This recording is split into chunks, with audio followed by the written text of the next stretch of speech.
인죄론. 우리가 기독교 칠영리 가운데 인간론이 세 번째 챕터입니다. 7가지 영리 중에 세 번째 원리라는 거예요. 첫 번 두 원리는 이미 살펴보았습니다. 인간론이라고도 하고 인죄론이라고도 해요. 인간은 어떤 존재인가 할 때 인간론이고, 인죄론은 인간은 죄인이라는 것이죠. 그러면 이 죄의 문제를 해결해야 되는 비결이 필요하죠. 그러니까 내가 누군지를 알아야 돼요. 그래서 칼빈 선생의 표현을 빌리면 인간의 자신이 누구인지를 알지 못하고 하나님 누군지 알 수 없다 그러죠. 동시에 하나님이 거룩하고 위대하신 분임을 알지 못하고 인간이 냄새나고 추한 존재를 알 수 없다라고 이야기하는데, 이게 어떤 면에서 보면은 말장난같이 보이지만 굉장히 중요한 의미를 가지고 있습니다. 그럼 인간은 어떤 존재일까 한번 살펴보는데, 이렇게 구성해 볼 수 있습니다. 인간은 어떻게 인간이 본래 태어나게 됐나? 인간의 기원이죠. 인간이 처음 우리는 성경에 근거하면 인간은 하나님의 창조로 되었죠. 창조될 때 인간을 가리켜서 흔히 무죄인 혹은 완전히 이렇게 표현을 하는데, 그 상태는 어떤 상태인가를 들여다보고, 또 영혼의 기원, 인간의 영혼은 어떻게 생겼는가, 그리고 하나님의 형상, 인간은 하나님의 형상을 따라 지음받았죠. 그러니까 신형상의 소위 이마고데이라고 하는 신형상을 따라 지음받았는데, 그런 거에 대한 내용.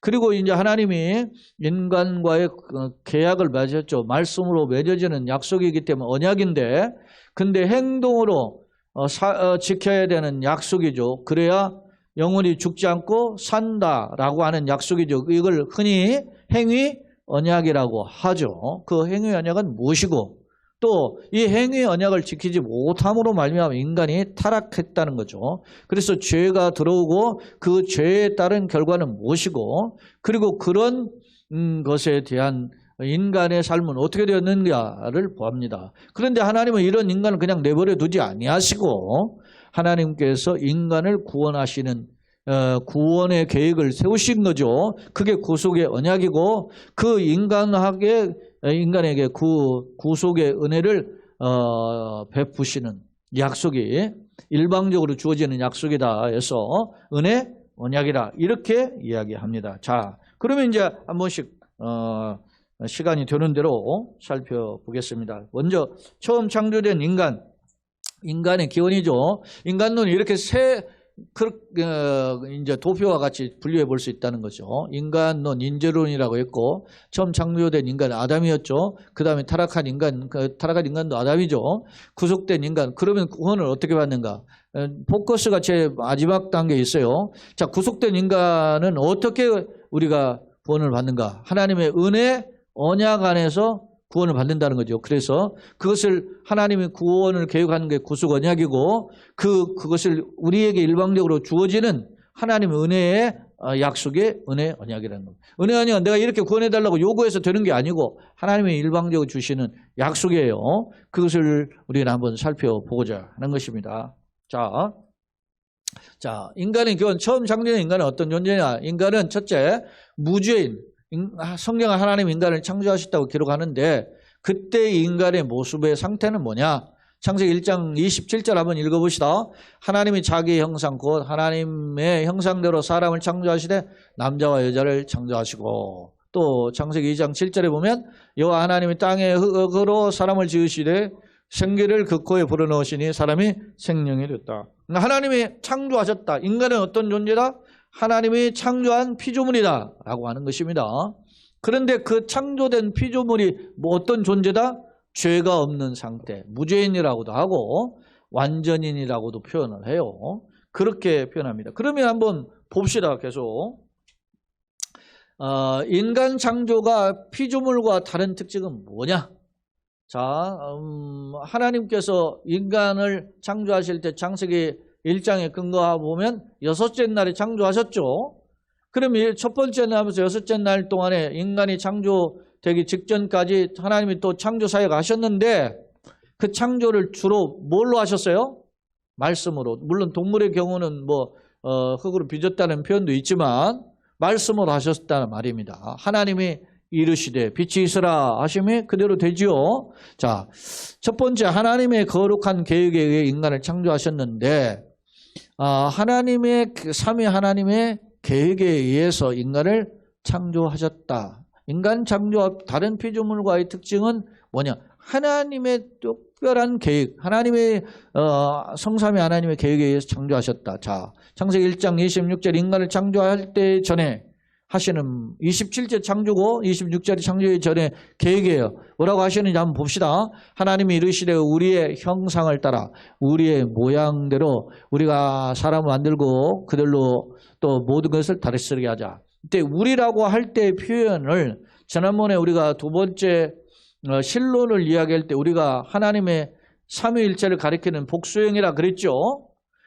그런 표현을 할 때 하나님 삼위 하나님 계획에 의해서 인간을 창조하셨다. 두 번째 하나님은 직접 인간을 창조하셨다라는 겁니다. 다른 피조물 말씀으로 창조하셨지만 앞서 거론한 대로 인간은 하나님의 흙으로 직접 창조하셨다라고 하는 것입니다. 또 하나님은 당신의 형상을 따라서 신형상이죠. 임하고 되라고 하는 하나님의 형상을 따라서 자, 하나님이 이르시되 우리의 형상을 따라 우리의 모양대로 형상 모양은 이제 뒤에 제가 언급할 겁니다. 이게 뭐 형상과 모양은 첼렌과 데무트라고 하는 히브리어인데 그 내용은 이따 설명하니까 한번 보겠어요. 우리의 형상을 따라 우리의 모양대로 우리가 사람을 만들자. 그래서 하나님의 자기의 형상대로 하나님의 형상대로 형상 계속 나오죠. 그 형상은 어떤 것이냐. 그 형상에 대한 내용은 우리가 이미 신적 성품을 이야기할 때 하나님만이 가지고 있는 비공유적 속성, 절대적 속성이라고 했죠. 인간도 함께 공유한다고 해서 공유적 속품이라고 하고 무슨 속이겠어요? 보편적 속성이라고 그랬어요. 그런 하나님의 형상으로 지음을 받았다. 그런 겁니다. 네 번째, 하나님은 인간을 어떻게 영혼과 육체로 창조했다. 이 내용이 이제 소위 영혼 육체의 이런 인간의 구조를 이야기할 때 이것만 가지고도 시간이 꽤 오래 이야기해야 돼요. 왜냐하면 앞서 이야기했죠. 어떤 사람은 인간은 영과 육으로 분류된다. 분리된다고 주장해요. 분리된다고 하는 것이 영육 이원론이에요. 이걸 아주 단어 한 글자 하나 매우 중요해요. 영육 이원론설이고. 근데 영혼과 육체로 창조는 하셨으되 구분은 되지만 분리는 안 된다. 이게 영육 이분설입니다. 원론하고 분설하고 달라요. 분리된다라고 하는 건 이원론이고 구분은 되지만 분리는 안 돼. 여러분 우리가 영혼 있죠? 육체 있죠? 분리됩니까? 구분은 되는데 분리가 안 되죠. 영혼이 어디 있는지 모르잖아요. 근데 또 여기에 또 삼분설을 이야기하는 사람이 있어요. 영이 있고 혼이 있고 육이 있다. 그렇게 해요. 육체가 있고 있다는 건 아는데 영혼을 영과 혼으로 분류하는 사람, 이걸 삼분설이라고 그래요. 한국 교회가 이 삼분설을 많이 따르고 있는데 우리 교단은 영육 이분설입니다. 그러면 왜 영혼 육으로 분류하느냐? 육체는 그렇다 치고 영혼은 이렇게, 정신세계는 이렇게 영혼 삼분설을 주장하는 사람, 정신세계는 혼이고 하나님과 교통하는 세계는 영이라고 이야기해요. 이게 한국교회 상당히 이런 주장을 많이 해요. 그런데 헬라의 원문이라든지 이런 것을 사용한 그 원어적인 표현을 하면 진승의 혼을 할 때도 영혼이라는 단어를 쓰고 또 사람의 혼을 할 때도 같이 교호적으로 썼어요. 그러니까 영과 혼은 분류가 안 된다. 구분이 안 되는데 그걸 삼분설 주장을 한다는, 삼분설 주장하는 사람들의 학자들의 근거들이 예를 들어 대표적인 히브리서 4장 12절에요. 혼과 영과 관여가 데살로니가전서 5장에 대한 내용도 있고 혼과 영과 관여가 골수를 찔러 쪼갠다 이렇게 이야기한단 말이에요. 그거는 어떤 전인격적인 어떤 적나라한 표현이란 말입니다. 그러나 우리가 이제 전통적인 교회의 해석은 하나님의 영혼과 육체로 창조하셨다, 구성된다 이렇게 보아요. 예컨대 창세기 2장 7절에 봐. 여호와 하나님이 땅에 흙으로 사람을 지으시고, 흙은 육체적인 거죠.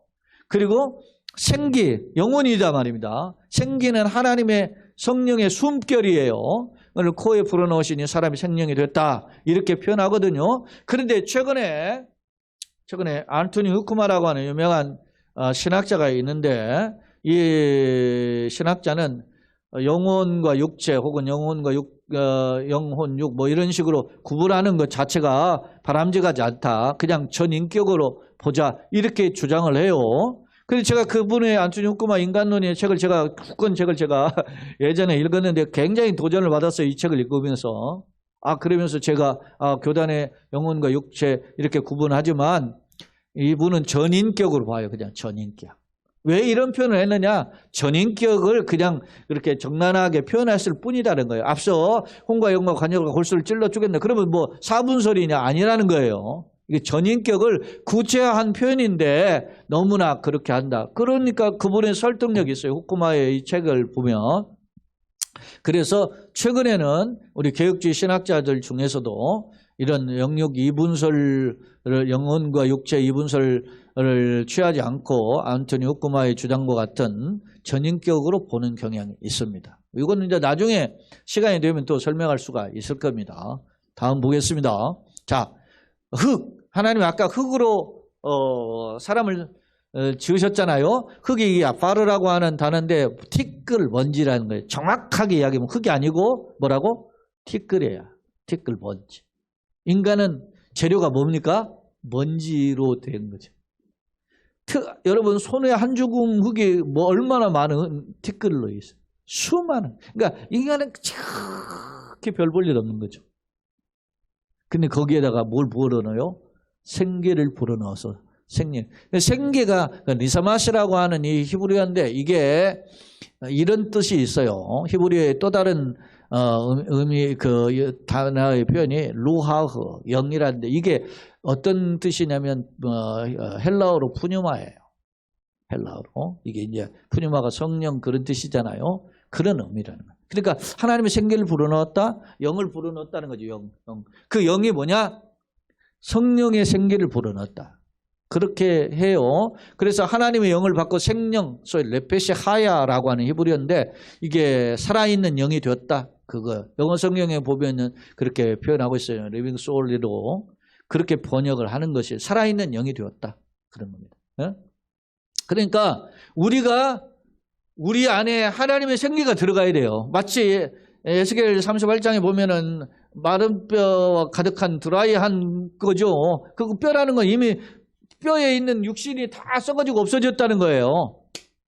그런데 거기에 하나님이 뭐요? 말씀을 대하니까 생기가 들어가면 일어나서는데 그렇게 큰 군대가 되잖아요. 막 다다다다다다 막 어디 막 수많은 뼈들이 엉켜 있는데 그게 다 자기 뼈를 찾아가. 그게 뭡니까? 하나님의 생기가 들어가니까 그렇게 된다. 그러면 표현입니다. 자, 다섯 번째로 하나님은 인간에게 피조물 다스리라는 명령을 하셨어요. 인간은 이렇게 시작했다는 거. 아까 인간의 기원을 우리가 살피고 있잖아요. 인간은 하나님께서 다스리라. 자, 창세기 1장 28절 같이 한번 읽어보시죠. 하나님이 그들에게 복을 주시며 하나님은 그들에게 이르시되 생육하고 번성하여 땅에 충만하라. 땅을 정복하라. 바다의 물고기와 하늘의 새와 땅에 움직이는 모든 생물을 다스리라. 소위 5대 명령을 하셨다는 거죠. 5대 명령의 생육, 번성, 충만, 정복, 통치 이렇게 이야기하는 겁니다. 이런 하나님께서 그걸 복을 주시면 그렇게 살라라고 하는 것임을 오늘 알 수 있어요. 이건 뭐냐? 하나님께서 인간에게 피조물 다스리라는 소위 만물의 뭐를 삼은 거예요? 만물의 뭐죠? 영장을 삼으신 거죠. 만물의. 여러분 사람은 그런 존재가 말합니다. 그런데 하나님의 형상을 따라 지음받은 존재가 물론 동물 사랑하는 건 좋아. 그런데 알로 아빠한테 이리 와 엄마한테 이리 와 이게 하고 이건 그런 개소리가 어디 있어요? 하나님의 영광의 형상인 거 동물 사랑하지 말자는 말이 아니에요. 동물 필요해. 그러나 하나님의 형상을 따라 지음받은 존재가 그렇게 그런 동물을 거기다 갖다 붙이라고 쟨 존재가 아니에요. 우리가 분별할 필요가 있어요. 자, 계속 보겠습니다. 자, 영혼의 기원 봅시다. 앞서 이제 생기가 불어넣어졌는데 그럼 인간의 생기를 언제 불어넣느냐 이게 궁금해가지고 또 따져봅니다. 학자들은. 그래서 어떤 사람은 어머니가 잉태할 때 하기 전부터 있었다. 어머니 뱃속에 있기 전부터 우리 영혼이 있었다. 여러분 저 보세요. 우리가 응애하고 애기로 태어날 때 이미 영혼과 육체가 가지고 있죠. 그럼 뭐 육체는 그렇다 어머니 뱃속에 나올 때 있다고 하지만은 자라니까 있지만 영혼은 어디 붙어 있다가 나오냐 이거야. 그래서 이 어머니 모태 잉태적인부터 있었다 하는 주장하는 학자가 이제 선제설이고, 어머니로부터 어머니 위에서 유전되었다라고 주는 유전설이에요. 그러나 우리 세 번째 주장이 우리 개혁주 전통의 설이에요. 어떤 설입니까? 하나님이 직접 창조하셨다. 개개인 다 하나님의 피조물이라. 하나님께서 창조하신 거지. 부모로부터 우리가 태어났지만, 어머니 뱃속에서 태어났지만 하나님이 그 개개인을 다 마치 아담을 창조하시듯이 그렇게 창조해서 보내시는 겁니다. 자, 이사야 42장 5절 한번 읽어봅시다. 땅 위의 백성에게 뭘 줬어요? 호흡을 주시며 영을 주셨다. 그게 이제 하나님이 주시는 거죠. 스가랴 12장 1절에 보면 사람 안에 뭘? 심령을 지으셨다. 그 다음에 히브리서 12장 9절에 보면 모든 영의 아버지. 그러니까 모든 영은 여기에서 보면 사람들을 가리키는 피조물들을 가리키는 영역과 더 나아가서 소위 보이지 않는 비가시적인 영역에 천사들의 영까지도 포함된다고 볼 수 있겠죠. 그 다음 계속 보겠습니다. 자, 하나님이 인간의 영혼을 창조하셨다면 그럼 언제 창조해요? 이게 또 궁금하죠. 좋아. 앞서 선제설도 아니다. 그럼 유전설도 아니다. 그러면 하나님 창조하셔서 그러면 언제 하나님이 영혼을 우리에게 창조했느냐? 그러니까 이 낙태 허용하는 사람하고 이게 이제 충돌이 돼요. 자, 보세요. 임신 초기에 창조됐다라고 하는 창조설을 우리가 지금 따르더라도 창조됐다, 임신 초기에, 그 다음에 중기에 됐다, 말기에 했다, 아니면 응애에 태어나는 순간에 영혼이 생겼다, 이렇게 주장을 하는 학자들이 있는데 어떤 것 같습니까, 여러분은? 참고로 낙태를 허용을 주장하는 사람들은 생명 기준을 태아를 13주를 전후로 해서 기준을 보죠. 생명이 있고 없고를. 그러니까 13주까지는 생명이 아니라고 보니까 이때는 뭐가 없다는 거예요. 영혼이 없다고 보는 거지. 그런 식을 주장해요. 그런데 우리가 이 주장의 자체가 비성경이자 제가 여러 번 이야기했는데 누가복음 1장 41, 42절 한번 읽어봅시다. 시작. 엘리사벳이 마리아가 문안함을 들으며 아이가 복중에서 뛰노는지라 엘리사벳이 성령의 충만함을 받아 큰 소리로 불러 이르되 여자 중에 내가 복이 있으며 내 체중의 아이도 복이 있도다. 자, 이때 6개월 됐어요. 임신은 6개월 됐어요. 그러니까 6개월 되면은 13주는 몇 개월이지? 한 4개월 되는가요? 그죠? 그러니까 6개월 됐으니까 13주 이게 지났으니까 엘리사벳이 잉태했을 때 그 엘리사벳의 뱃속에 있는 아이가 누굽니까 지금? 세례 요한이죠. 그래서 세례 요한이 복중에 뛰어놀았다. 그걸 이해가 된다는 거예요. 왜냐? 생명이 있으니까 이해가 돼. 그런데 자, 이 지금 엘리사벳을 방문한 사람이 누구죠? 마리아 아닙니까? 마리아. 지금 엘리사벳이 마리아가 문안함을 들으면 있잖아요. 그때 마리아가 지금 뭘 듣고 지금 찾아왔죠?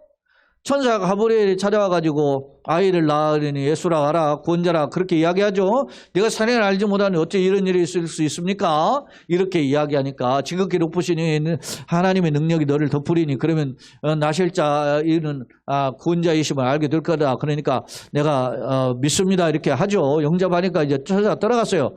그래도 이제 마리아가 궁금하니까 지금 달려갔습니다. 누구에게? 내 친척 엘리사벳이 임신했다니까. 엘리사벳이 너희는 할머니인데 임신했다니까 찾아간 겁니다. 찾아가니까 그때 마리아는 어때요? 막 잉태된 상태 아닙니까? 성령으로 잉태된 거죠.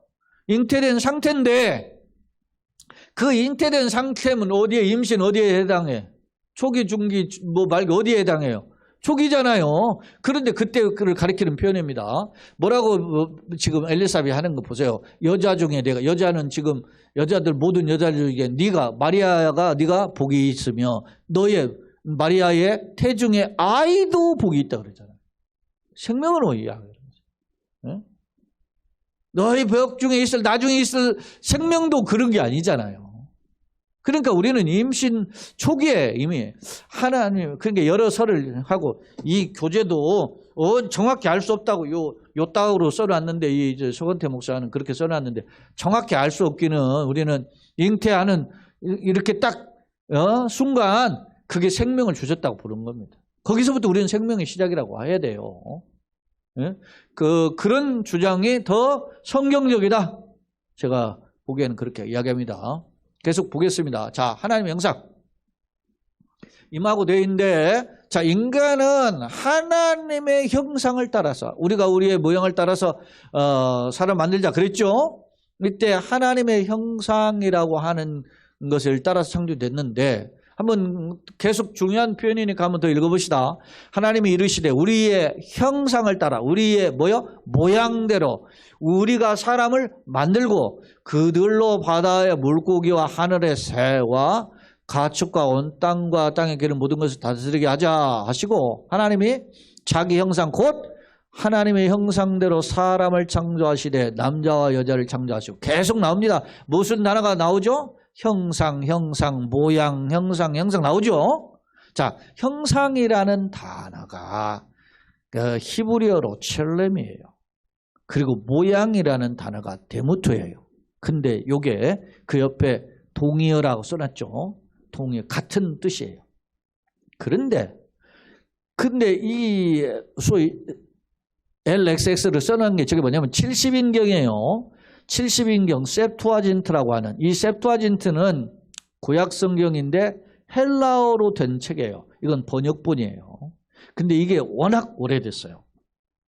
기원전 300년 전부터 번역이 된 책이에요. 그래서 성경의 역본이나 사본 중에서는 제일 오래된 책이 이 셉투아진트인데, 이 셉투아진트에는 뭐라고, 이 첼렘과 데모트를 뭐라고 번역을 했냐면 형상과 모양으로 번역을 했어요. 엔드라고 번역했어요.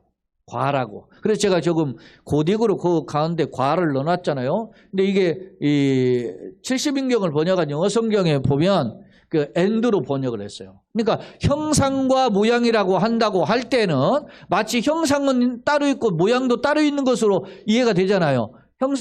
형상과 모양이 다른 존재라고 보는 거예요. 그렇게 70인경은 번역했는데 이런 번역은 바른 번역이 아니다. 그러면 뭐냐? 형상과 모양은 같은 의미다. 그러니까 하나님의 형상, 하나님의 모양은 뭐냐? 하나님의 소위 신의 성품이라고 보는 거죠. 하나님의 성품을 따라서 만들자. 그렇게 했어요. 그래서 참고로 이 형상을 외적인 것으로만 봐가지고 하나님도 인간처럼 생겼을 것이다, 이렇게 주장하는 것은 신성 모독이죠. 하나님을 잘 못 이해하는 거죠. 자, 그러면 계속 한번 보고 오늘은 이 페이지까지만 하고 마치도록 하겠습니다. 자, 하나님의 형상과 모양은, 자, 여기 제가 설명했죠.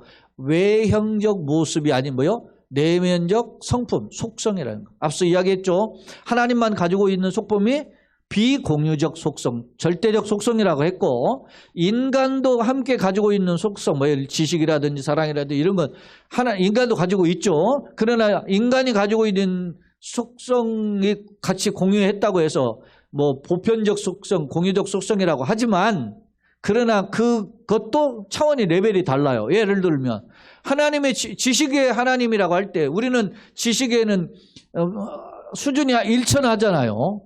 한계가 있어. 그런데 하나님은 지식이 어떤 하나님이죠? 전지하신 하나님이에요. 차원, 같은 지식을 가져도 하나님은 차원이 다른 지식이죠. 그것을 보여주는 것입니다. 그런 면에서 볼 때 하나님의 형상을 따라서 지음받았는데, 그러면 이 형상이 뭐냐? 하나님의 성품을 따라서 지음받았다. 근데 그 성품도 각각 하나님이 가지고 있는 성품과 우리 인간이 가지고 있는 성품이 다르죠. 그런데 또 같이 공통적인 것도 있어요. 그런 공통적인 것도 보면 차원이 다르죠. 자, 신형상으로 창조된 인간에게 하나님의 성품이 내재되어 있다. 그런데 참 중요한 게 여기 있습니다. 그러나 뭐로 말미암아? 죄로 말미암아 상실했다. 그러니까 신형상을 잃어버린 거죠. 그러니까 껍데기는 가지고 있는데 본질을 잃어버렸어요. 그래서 인간이 스스로 구원할 수가 없게 되었어요. 완전히 무죄인에서 뭐가 되었어요? 이제는 죄인이 된 거죠. 그렇습니다. 자, 하나님의 형상은 지적 능력, 예를 들어서 감정이라든지 도덕적 자유가 있죠. 그런데 인간은 이런 범죄로 하나님의 형상을 상실했으나 아직 뭐가 남았어요? 이성과 어떤 도덕적인 이런 성품이 남았어요. 그런데 앞서 거론했죠. 지난 시간에도 로만 카톨릭이라든지 또 알미니아는 인간에게 이성, 자유의지가 있으니까 그걸 더듬어가지고 하나님을 알 수 있고 믿을 수 있고 구원받을 수 있다 이렇게 주장한다 그랬죠. 그러나 우리는 그 인간의 이성 자체도 부패해서 하나님이 뭐요? 계시, 우리에게 알려주고 구원의 길을 알려주시고 믿게 하는 길을 열어주지 않고는 우리가 하나님께 이를 수가 없어요. 그래서 그러나 언더라인 되어 있는 것을 보면 그러나 스스로 어디에 이르지 못해? 구원에 이르지 못한다는 겁니다. 그걸 죄로 말미암아 신형상 잃어버린 거죠. 자, 본래 인간은 무죄인, 아까 무죄인이라고 했고 또 뭐라고 그랬죠? 완전인이라고 그랬어요. 죽음의 대상은 아니었어요. 그런데 죽음은 죄의 삭은 뭡니까? 사망.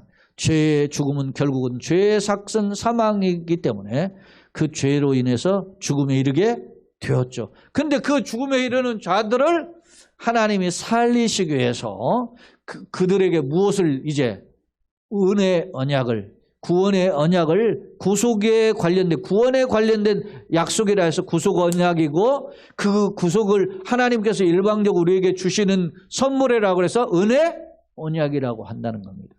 그러니까 내가 인간이 나는 죄인이 아니야 생각하면은 언약이 필요 없죠. 그런데 이걸 깨달아야 알 수 있는 거죠. 그런 면에서 오늘 인간은 어떤 존재인가, 인간의 기원에 대해서 살펴볼 때 특히 하나님의 형상까지, 신형상까지 살펴보았습니다. 다음 시간에는 이런 이제 행위, 언약, 하나님과 맺어진 언약은 무엇인지 이러한 부분에 대해서 살펴보도록 하겠습니다. 한 주간도 주님의 비상하고 세밀한 간섭이 우리 삶 가운데, 가정 가운데, 교회 가운데, 기도하는 제목 가운데, 호흡 한 년, 세포 하나까지 세밀하게 간섭하시는 은혜로 나타나길 예수님의 이름으로 축원합니다. 아멘. 참 좋으신 하나님 우리 아버지 은혜와 사랑을 감사합니다. 오늘 말씀을 통해서 다시 한번 우리의 삶과 또 우리가 어떤 길을 걸어가야 되는지를 돌아보게 하시니 감사합니다. 지혜를 얻게 하셨사오니 깨닫게 하신 그 이상 하나님의 능력에 붙들 승리하는 걸음 되게 하여 주옵소서. 예수님의 이름으로 기도합니다. 아멘.